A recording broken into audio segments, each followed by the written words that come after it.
El Independiente Podcast. Son sencillas, económicas y ancestrales. Han hecho parte de nuestra infancia y en algún momento las hemos tenido en nuestros bolsillos. De múltiples colores, tamaños y texturas, su material ha dependido de la región y época que han atravesado. En este episodio les contaré sobre el juguete tal vez más famoso de la historia: las canicas. Soy Iván Mantilla y esto es Objetos Vivos, su historia y otros datos que nadie pidió.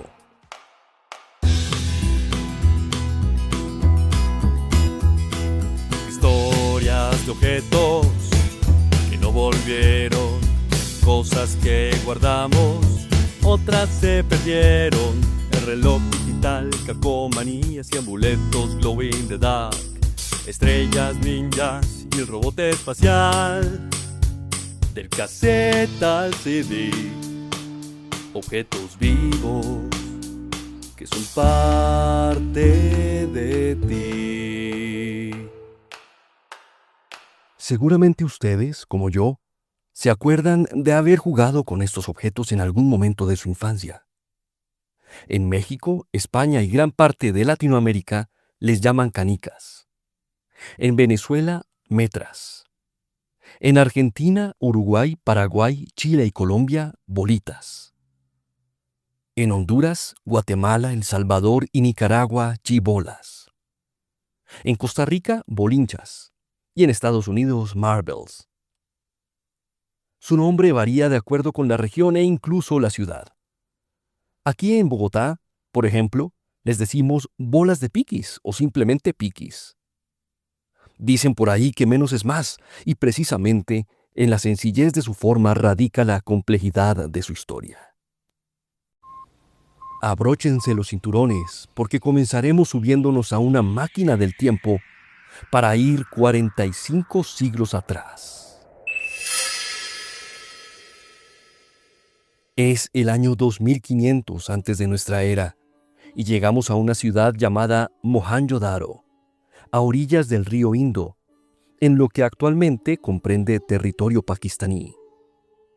Una urbe tecnológica y socialmente muy adelantada para su época, donde las niñas y los niños, al parecer, habrían jugado con pequeñas esferas de piedra. Este lugar, cuyas ruinas fueron descubiertas en 1920 por el arqueólogo británico John Marshall y en 1980 declaradas Patrimonio de la Humanidad por la UNESCO, comprendía una de las características más importantes del objeto de este capítulo, pues en él no existían grandes desigualdades sociales.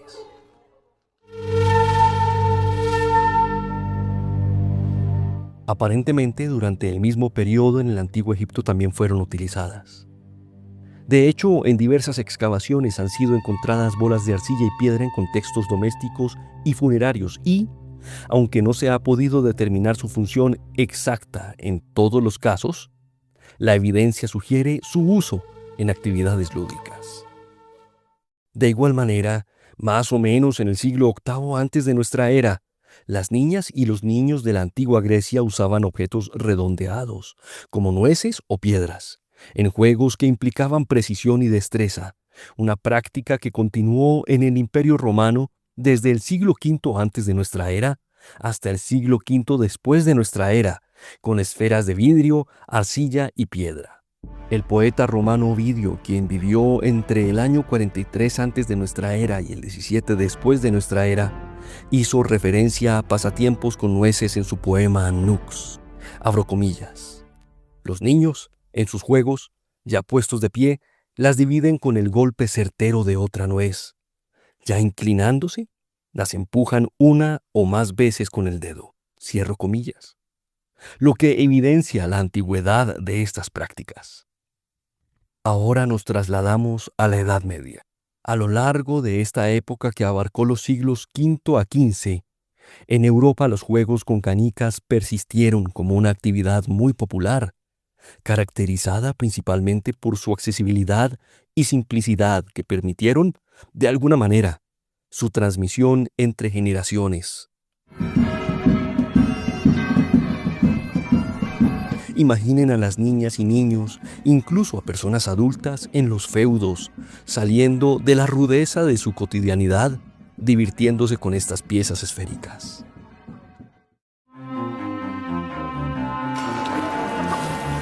Vamos al siglo XIX. Esta época fue, en efecto, un punto de inflexión en la historia del objeto que estamos tratando aquí, porque supuso el desarrollo de técnicas más avanzadas de fabricación en vidrio. Los artesanos de la región de Lauscha, enclavada en la zona de Turingia, Alemania, perfeccionaron el vidrio soplado. Fue hacia 1846 cuando introdujeron herramientas especializadas que permitieron cortar y dar forma a las canicas con mayor precisión, marcando el inicio de una producción mucho más sistemática. Un dato curioso para quienes aman el deporte. El 19 de junio de ese mismo año, en Nueva Jersey, Estados Unidos, los Nine y los Knickerbockers, ambos equipos de Nueva York, disputaron el primer juego de béisbol con las reglas que hoy en día persisten.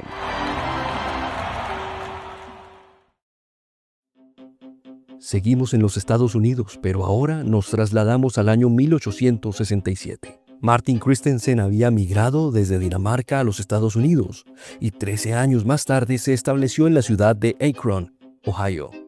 En 1899, este hombre con experiencia en la industria siderúrgica inventó una máquina capaz de producir bolas de acero perfectamente redondeadas, abriendo la puerta a lo que en unos pocos años daría inicio a la fabricación de las marbles, es decir, las canicas.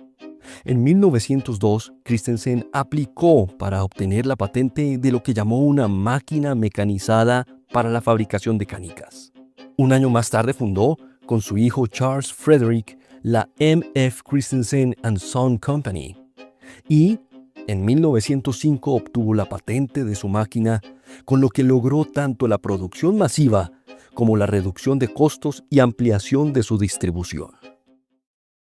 Tengamos pues muy presente este año, 1905, como el inicio de las canicas modernas.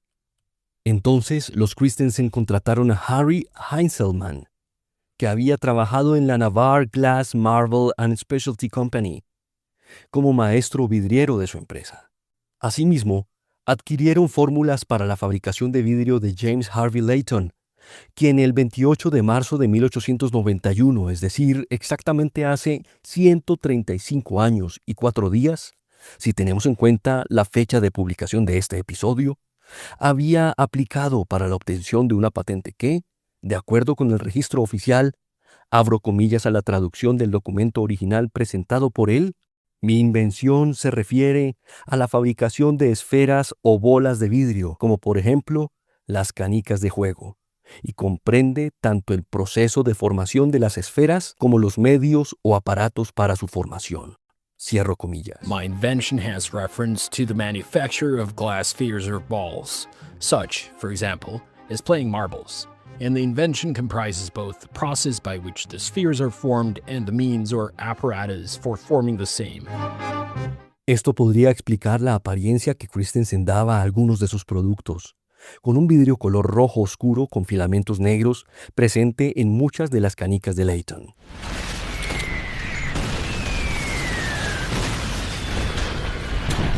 Otra vez vamos a la Primera Guerra Mundial, porque sus inicios, según parece, favorecieron la venta de canicas por parte de esta fábrica, debido a que Estados Unidos detuvo la importación desde Alemania de estos juguetes hechos a mano.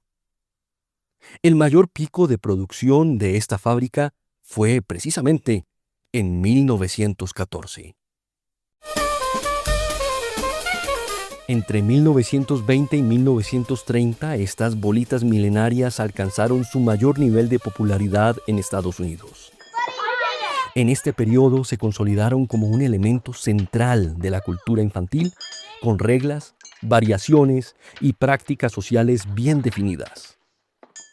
En América Latina no son muchas las fábricas que se dedican a su producción. Sin embargo, existen algunos referentes que vale la pena mencionar, como Glass Firma, de México, fundada en 1930 y que en 1974 comenzó a distribuir hacia otros países. Al otro lado de América, en la provincia de Santa Fe, en Argentina, Ricardo Reinero y los hermanos Víctor y Ángel Chiarlo fundaron Tinca. En su página oficial mencionan que producen un aproximado de 2 millones de bolitas por semana, utilizando como principal materia prima un total de 10.000 kilos de vidrio reciclado. A partir de la segunda mitad del siglo XX, su uso comenzó a disminuir progresivamente por la aparición de nuevas formas de entretenimiento. Sin embargo, las canicas no han desaparecido y, por el contrario, han adquirido un nuevo significado como objetos de colección y piezas de arte en vidrio, muchas de estas valoradas por su complejidad técnica y estética. Los tipos y nombres de cada una, así como la manera de jugar con ellas, dependen de la región y la época.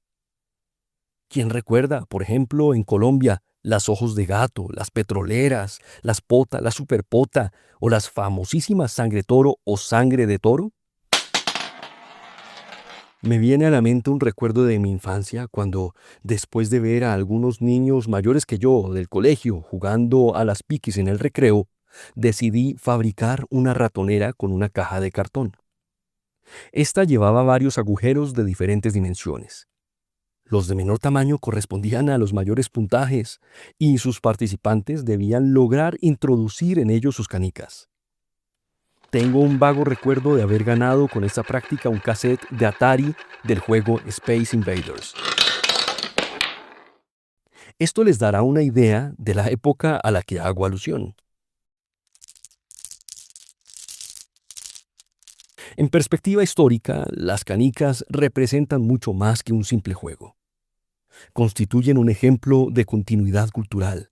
Son objetos que han evolucionado de forma paralela a las sociedades humanas, logrando adaptarse a los cambios tecnológicos sin perder su esencia. Su permanencia a lo largo de más de 4.500 años evidencia la importancia del juego como una constante en la experiencia humana. Hoy existen muchas maneras de jugarlas y podemos conseguirlas fácilmente. Por eso les invito a que, sin importar su edad, las busquen en sus baúles y cajones, las consigan, porque realmente valen la pena. Inventen reglas, hagan laberintos o consigan juegos elaborados basados en ellas. Seguramente serán un motivo para divertirse mucho y a bajo costo. Antes de despedirme, aprovecho para agradecer la producción de El Independiente Podcast y la muy valiosa colaboración de Juliana y Benjamín Perdomo en la realización de este episodio.